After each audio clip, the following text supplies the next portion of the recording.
Ciao Juventini, Alberto here, and I've got all your Juventus news. 6 contract renewals set to be done before Christmas, okay? The injury report on our players leading up to that Milan match and more in this constantly ever-growing gambling scandal. But a little tidbit about the FIGC that came out yesterday that's flown under the radar that I think deserves attention and potentially a saving grace for Gatti and fagioli. All that right now. Like the video, subscribe to the channel, and please share the content. This is the AJC. I'm Alberto. Let's rock. We're going to kick things off with some positivity, okay? A birthday shout out to the one and only David Trezeguet. Trezeguet turns 46. One of my absolute all-time favorites, okay?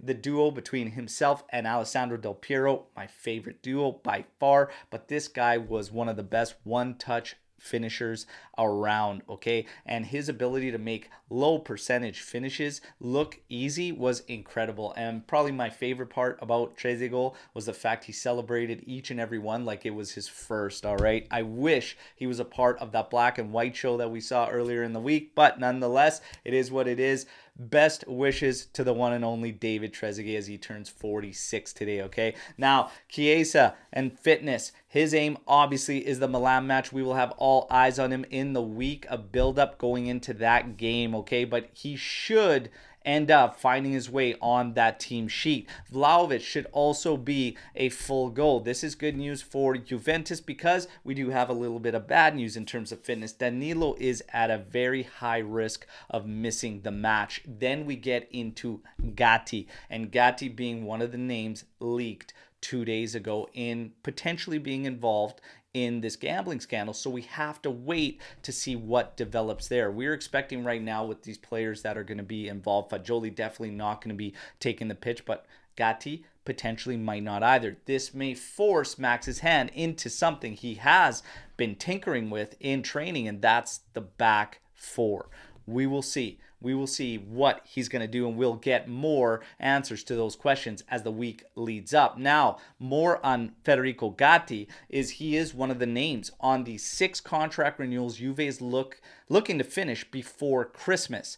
And the names are Vlahovic, Chiesa, Bremer, Locatelli, Rugani, and Federico Gatti. Some fans upset that Gatti is set to get a renewal because of his potential involvement in this gambling scandal, all right? But nonetheless, those are the 6 names Juve is looking to renew before Christmas. In terms of Gatti and even Fagioli and their punishments, there might be a saving grace here that might rid them of harsher punishments, and that's the fact of yesterday, the list I leaked to you that was tied to some audio clips and whatnot, there's a much bigger list.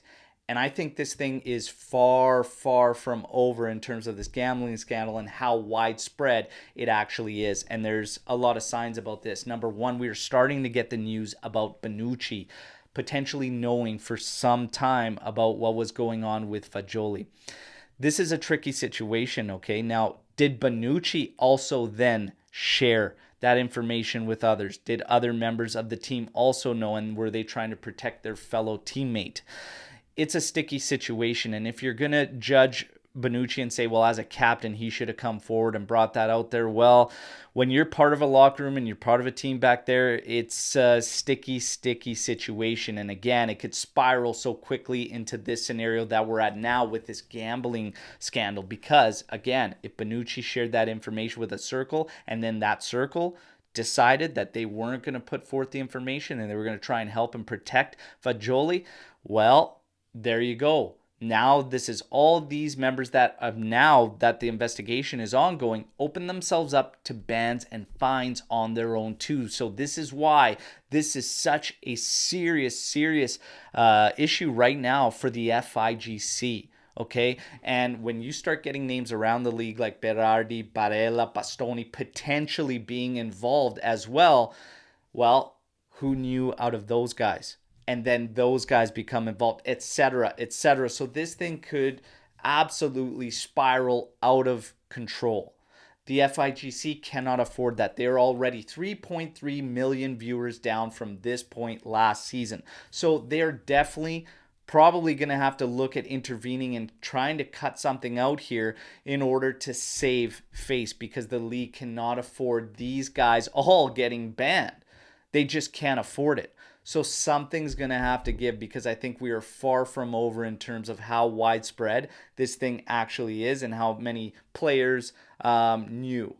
And there's also rumors that officials, it's not just players, certain representatives and officials were part of it. Were any of those a part of the FIGC themselves? Well, who knows? And questions are raised when there's a little nugget floating around there that nobody's really paid much attention to and has kind of flown under the radar. And that is that all of a sudden, representatives from the FIGC, and this came out yesterday, are calling all of a sudden now for Gravina's head and for his resignation. So this is very, very interesting.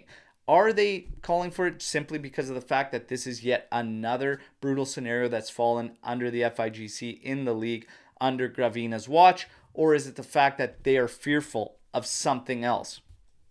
Look, this thing is far from over. The investigation, with every name that comes forward, there's more and more investigation that has to essentially take place.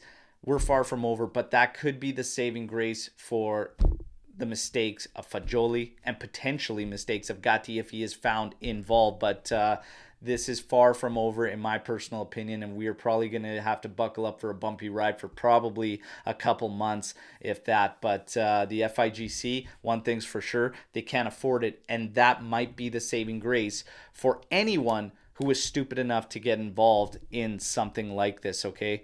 Nonetheless, we have to wait and see. But that wraps up your news break to today, Juventini. You guys know the drill. Like the video, subscribe to the channel, but let me know what you think about everything going on. Are you upset that Juve's still looking at potentially giving a contract extension to Gatti if he was involved in something like this? Or do you think because of how widespread it is, there's a bigger issue that we might not know about that needs to go down, and maybe we should wait? Because Fagioli's trying to enter a plea deal, and maybe with how widespread this is, maybe he should wait, because maybe his saving grace is how widespread this actually is. The punishment will probably be lessened because of how many are involved. And whether that's right or wrong, it's also a business at the end of the day, and the FIGC is going to have to look at protecting their product. It's going to be very, very interesting to see how this unfolds. And man, morals are put to the test each and every day with the info that's coming out. Never a dull moment. Never a dull moment. The Azzurri got the job done against Malta yesterday. Are they going to have all the players at Coverciano that are there right now leading up to that England match? We'll see, because this thing just keeps getting bigger and bigger and bigger. Till next time, tomorrow's edition, as always, no matter what, fino alla fine, forza Juve. Can't wait to mix it up with you in the comments.